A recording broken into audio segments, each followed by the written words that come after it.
Alright, let's try this again. It's Roy Porter. I just bought this 2009. I'm sorry, it's a 2017 GMC Explorer conversion van from Arbogast. Picked it up in Troy, Ohio. I just got done with about 975 mile journey to Daytona Beach, Florida, which is where we're sitting right now. Finally relaxing. Anyhow, wanted to go over the stuff on this van. I called in, talked about or wrote about a wheel balance issue in the front. I'm not sure what's going on there. The tires, I don't know if there's flat spot in the tires or what's going on, because after I drove about 500-600 miles, that went away. We haven't stopped the vehicle, let the tires cool down, and started again, because we drove straight through that whole time. So we're gonna let the vehicle sit overnight. Try to take it up out on 95 tomorrow, maybe see if that issue's gone. We've got a wind noise in the left front door. So, you know, if you look at this door, you close it, you just shut it normally, it doesn't shut on the way. You gotta slam it hard to get it to shut. And when you slam it hard and get it to shut, it's actually in a little bit too far. So there's an adjustment there. There's an adjustment there that needs to be done. Now, as far as the wind noise goes, everything's nice and tight, and the seals look good on the inside of the door. The only thing that looks bad, maybe, is right here. There might be wind getting in through there somehow, causing an issue. The other thing I noticed is there's some type of a debris or nut or bolt or hardware or something rolling around inside there. So I'm going to have to pop this door panel off, figure out what's rolling around inside there. Hopefully it's not a piece of hardware or something critical to the operation of the window or any type of linkages inside the door. Hopefully it's just a piece of a rivet or something that fell in there and got overlooked, but it's annoying as hell. And regardless who ends up with this van, it should be taken out of there, because one bump, right now it's not doing it because it must have rolled into a corner and got wedged in there, but one good bump and it'll free up and start rolling around again, and somebody's going to get annoyed. We got this huge scratch. Well, I call it a huge scratch because this is a brand new van. To me it's huge. It's really not huge, but if you take a look up there, you see those two lines? Actually there's three of them. You got here, here, and here. They're vertical, and if you look on the drip rail up there by the high top, it's all scuffed up. That was not something that I did. We've just been driving down the road. We haven't really stopped for the last 22 hours or so, other than to be on the side of the road with a flat tire. But which sucked after only driving maybe 200 miles to have a tire go flat on you. But anyway, you got those scratches. And those, I overlooked them when I walked around the vehicle at the dealership, but that's something that would have had to have been there, because going down the road, if something hit this van, it would have been a horizontal scratch, not a vertical up and down like that.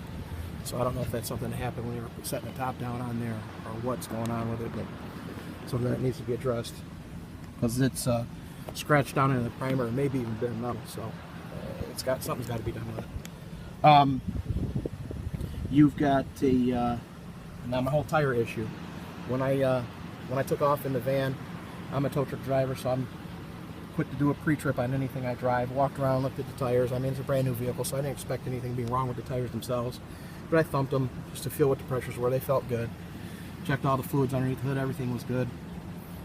Came in here to the driver information center and looked at the pressures.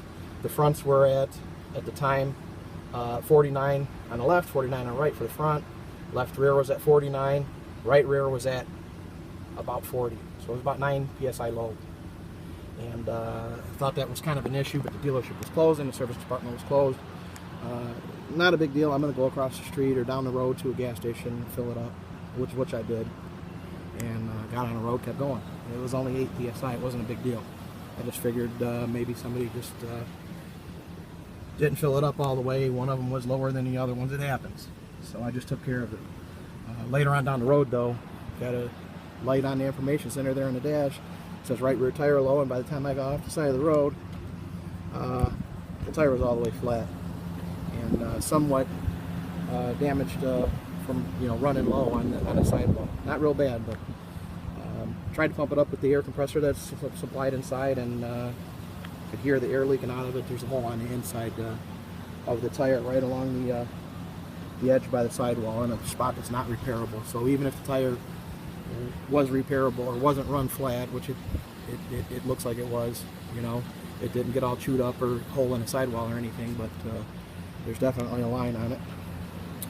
The tire's not repairable anyway, because holes in the edge of the tread there. But that's not the main issue. If I lost a tire after driving the van 200 miles, regardless of whether it was an issue when I left the dealership or not, it wasn't going to be a big deal for me. I'd pay the, you know, $300 or whatever for a tire on the road, and, you know, change the tire myself and stop in the morning, get it replaced, and keep on going. Problem comes in here. The custom wheels on this thing are custom. Custom wheels required custom lugs. The custom lugs are 19 millimeter for the wrench to go on there. These are actually the original lugs from the manufacturer, which are 22. This 22 millimeter lug fits perfectly in a 22 millimeter tire wrench that came with the truck. What doesn't fit in the tire wrench is the shallow socket that goes in the custom wheels to remove the smaller lugs that were installed on here by Explorer to fit the custom wheels. This shallow socket actually fits the lug in the wheel. What doesn't fit is the tire iron. The wrench in the tire iron is too big. See how loose that is? This is a 22 millimeter wrench. This is two-tiered. First tier here, you could put a 19 millimeter socket and turn it with this section. The second tier down here, 21 millimeter. You can put a 21 millimeter socket on there and turn it from this section. 22 millimeter is too big. If you look, when I was trying to take the tire off with that 22 millimeter wrench, lug wrench that was supplied by the manufacturer, I didn't realize it was a different size. It was dark, it was raining, it was 1 o'clock in the morning. When I put it on there, all it did was round off the corners of this thing, because it's a millimeter too big and it wouldn't turn anything. So I'm on the side of the road stuck with a flat tire, the ability to change it myself, but the brand new vehicle with 200 miles on it had the wrong tools for me to do the job. So I ended up longer on the phone with OnStar trying to arrange a wrecker to come out and change the tire for me than it would have took me to, just on the phone. I was on the phone longer than it would have took me to change this tire myself. I do this every day for a living. I own a towing company, and I could have had that tire changed in probably 10 minutes. I was on the phone with OnStar for probably 35, and I waited another hour to or so, well, another half hour, 45 minutes or so for the tow driver to actually show up, and then another probably half hour for the tire to actually get changed. Got a couple of more things on my punch list I want to go over real quick. That was a lug issue. Got an issue with the radio volume. I'm not going to turn it up because the sound, you're not going to get the actual feeling from it through this iPad anyway. But when you turn this up to 45, the volume inside this van, when you're at idle like this, it actually sounds decent. But going down the road, all the way up, sounds like maybe 1/3 to 1/2 of a volume of a, you know, any other vehicle. Excuse me. It just doesn't seem like it's loud enough when you're cruising down the road. It doesn't seem very like it goes as loud as it should even sitting at idle. But I mean, it actually go louder than you probably need it to be while you're sitting at idle. But when you're going down the road and there's road noise, it doesn't sound like it's like it keeps up with it with the other noise like it should. You can't turn it up anymore. We've got an issue with the satellite signal for the XM radio. It comes and goes. I don't know if there's an issue with the antenna or where the antenna is even mounted on this, but there's definitely something going on with that. We've got some plastic shavings in the right front headlight. I noticed that while I was still at the dealership. I didn't really say anything about it because I was ready to hit the road. I know you can see those in there. I actually paid extra for the Z-Bart rust proofing, which they didn't have time to do that day. Arranged to bring the vehicle back on the 28th, I think, and have the rust proofing done. And at that time, I was going to let them know about the the wheel balance, or what I suspect to be a wheel balance issue in the front. A pulsating brakes issue, which also has gone away, by the way. I think there was just a little bit of residual rust on the rotor from where it had sat parked for a while, and there was actually an outline of the brake pad on the rotor. And after driving this 1,000 miles, that's gone, and the pulsation is gone as well. So I think that's all that was. We've got a screws backing out of the sill plate over here on the passenger side door, and I was kind of disappointed when I saw what kind of screws these are. They're actually look like drywall screws, and they're not any type of stainless steel or anything like that. So these things, after winter, are going to start rusting and looking ugly in here. So somebody's going to want to take these screws out and replace them with a stainless steel type. But if you look at that, it's not even screwed all the way in. It's not flush. It's not down there. You got a recessed hole for that screw to go in. That thing's sticking up about 1/4 of an inch, and so is this one over here. And that one's not even straight. If you wanted to screw it in all the way down, it's not. It's got to come out first, be straightened out, and then screwed in. It was beer 30. Somebody didn't feel like doing their job when they installed this. And they just went down the road, went down the line, or however it's set up there at Explorer, and left those things sticking out like that. Not good. I wasn't happy when I saw that. There's a little attention to details like that. If somebody's skipping things like that, I mean, what are they not doing on other areas of the vehicle? And that gets scary, because you can easily find stuff like that all over this vehicle, and it scares me. And I'm a car guy. I can easily fix this stuff, but after paying $65,000, I don't think I should have to do it. It shouldn't have been like that. I should have got a decent van. I shouldn't have to be seeing this stuff. We've got on the driver's door, I'm going to show you the decal on this side because I'm over here, but it's on the other door, this Explorer decal. It wasn't pushed on all the way.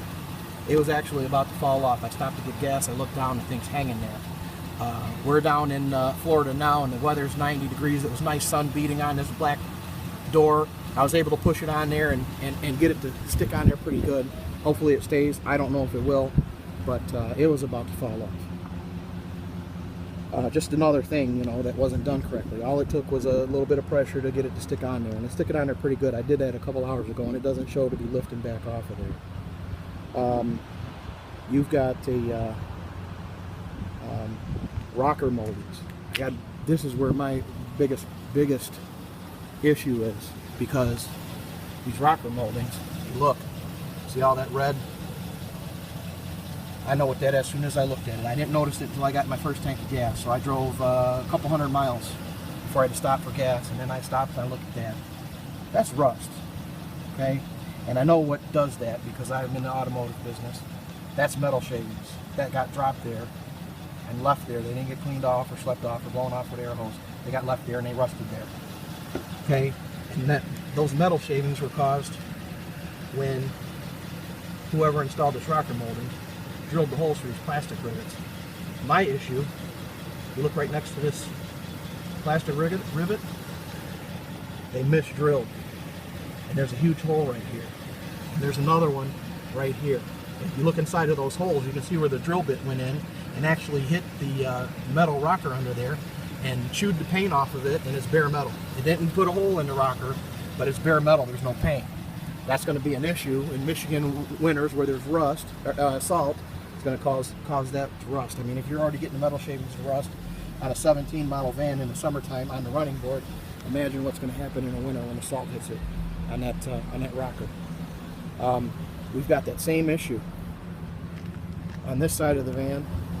There's two holes inside the step underneath that door, and there's two holes inside the step underneath that door that were misdrilled, and the drill bit hit the rocker underneath and gouged the paint. Not good. So you see that bare paint there where those drill bits gouged in. That's going to tell you that they put that rocker on. They hit the rocker and through the panel with a drill bit, and then just put those plastic rivets in. Nobody gave any care or attention to priming these. I haven't pulled this thing off to look, but I would almost guarantee you, just by looking at the the spots that are bare metal through those holes that they misdrilled, but they didn't. I mean, if you would have took the rocker back off and primed those holes, you would have primed those spots that you accidentally nicked too. It wouldn't be an issue, but nobody did that. Got wind noise on the windshield here, and I started looking at the pillars, the A-pillars, and along the top, try to see what was going on with them. Okay, and now I'm looking, trying to figure out where the air noise is. I don't know if you can see that big blob of urethane over there, which isn't that big of a deal. Bob at Arborgas said that I don't know if he's referring to me specifically, but he said it happens. You know, you get a customer that sees something wrong, and then they start nitpicking everything. I'm not really nitpicking. I mean, I'm finding legitimate issues on this van that, you know, caused by nothing other than laziness at the plant, or, you know, wherever these things are assembled by Explorer. Now, a couple more things. My daughters complain that the headphones are very staticky at times, not constantly, but there's some type of an interference issue or something going on with this the wireless system on these headphones. I don't know what's going on with that. Not really good with AV. Got an issue with the AC. It's basically virtually inoperative at idle. The blower blows, but it blows warm air out. Not good, being that this is a 9-passenger van with the entertainment system in the back. We'd like to be able to sit in here and watch a TV at an idle at a park while we're down here in Florida on a 90-degree day. I don't expect it to be, I'm familiar with automotive AC. It's going to be working its peak when it's going down the road and you got air flowing across the condenser. But it should have a little bit of coolness when you're sitting at idle. And for the most part, it does not.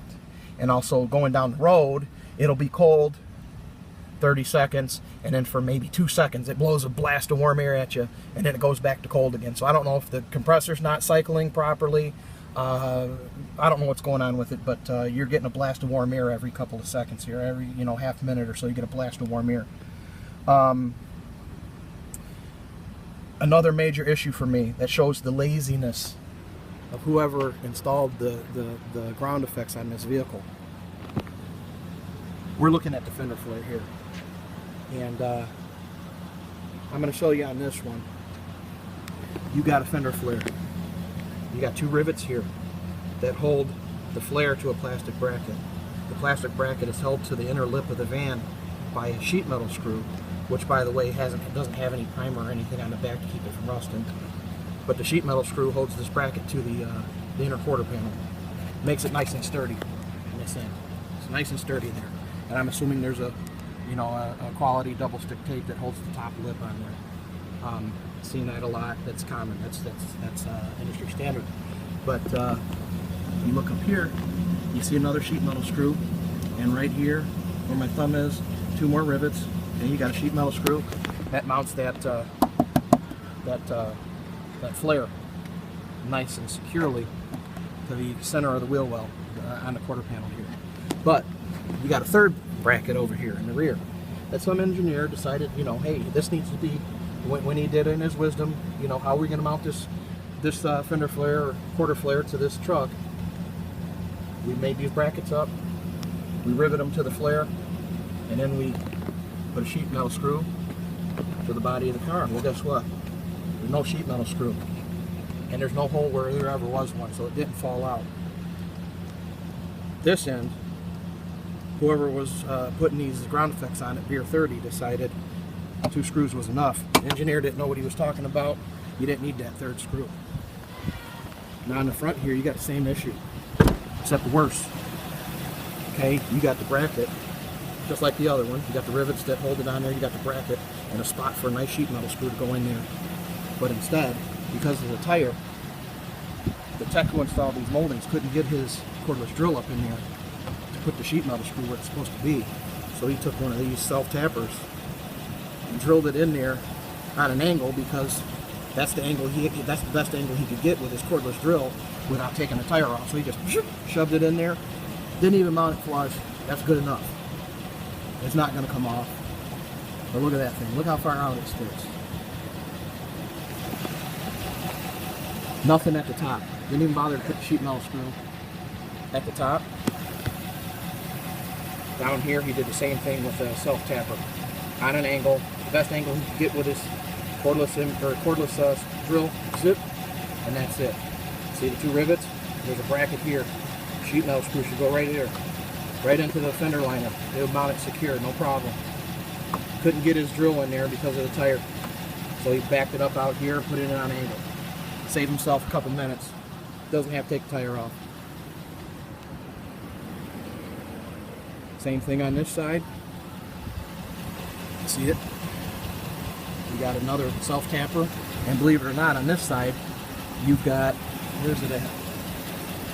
Somewhere there's another, somewhere, maybe it was on the other side. There's actually a drywall screw that goes in and oh, here it is. So they got 3 screws in here. It's a drywall screw that goes through here, through the plastic molding, and it doesn't hit anything for probably the entire length of that sheet metal screw. There might be a 1/16 of an inch that penetrated that fender to hold that in. What a mess! What a joke! I'm going to say. If the engineers or quality control or whoever at Explorer looked at this and said that this is okay, I'd like to have it in writing, because I don't believe it is. You know, and you got the same issue back here. You got the 2 rivets, you got a plastic bracket. You see it nice and good because this is the 16-inch spare. And here you can see he didn't bother putting that one in because he couldn't get it because of this tire. The 20-inch tire is a lot bigger, so he didn't even bother putting that one in. There's not even a hole there where one was. He's got one up top here where that bracket is. He's got one here. So 1/3 of the fasteners on the 2 rears are missing. The 2 rear quarter flares, and on the front fender flares, they're not mounted where they're supposed to be.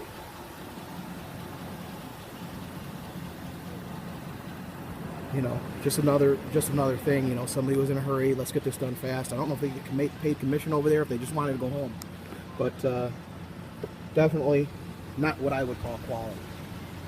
You know, I mean, hey, you don't want somebody to see what you did underneath this rocker. I'd have never looked if it wasn't for that rust and all those metal shavings there. I'd have never noticed that. But I'm not nitpicking. You walk up to the car and you see all that rust there. Hey, you know, you're going to look. It's not nitpicking. Same thing when you walk past here and you're standing, you know, over here pumping gas, and you're on the phone and you're walking around grabbing hold of things, and you grab the corner of this rocker and it's loose. Hey, you're going to look. So